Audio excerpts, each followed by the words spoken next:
A police officer in Catawba County is now facing charges for reportedly tipping off a child sex abuse suspect that he was under investigation. Officials in Davidson County say because Officer Jennifer Myers, who works for the Brookford Police Department, as well as a paramedic with the Davidson County EMS, allegedly notified the suspect, key evidence was destroyed.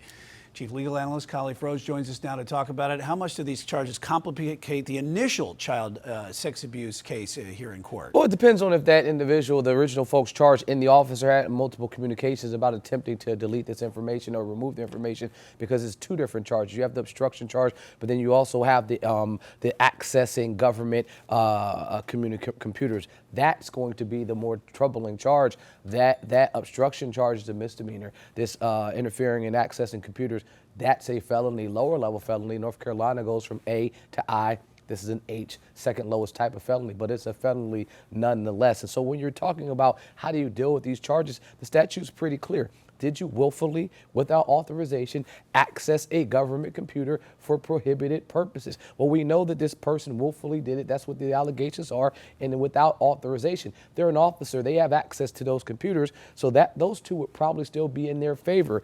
Government computer, law enforcement computer would be a government computer.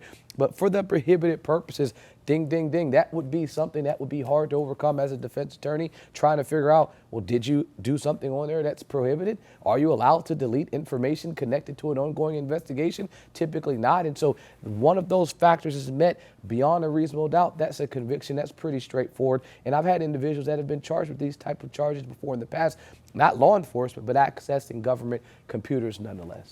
So you got a felony charge here, and you also have the officer who's no longer with the police department. Is a $5,000 bond for the officer normal in this case? Yeah, I mean, 100%. You're talking about someone that was a law enforcement officer already, and so the likelihood of them having a lengthy criminal history or criminal history at all would be slim to none. They've done, I'll assume, some background check to ensure this person didn't have any criminal history. So remember, the statute requires when a judge is setting conditions or a judicial official setting conditions for release, it's to ensure that you use the least restrictive means, and that the person ensures that they come back to court and they don't commit any crimes while they're out, specifically a new violent crime. So if you have a risk assessment, this person has been a law enforcement officer and they haven't committed any crimes in the past, never missed court before in the past, they'll probably be low on both of those scales, low in terms of committing a new crime and really high chance of them coming to court, which would render it low in terms of their likelihood of missing. So because of that, a $5,000 secured bond is probably excessive.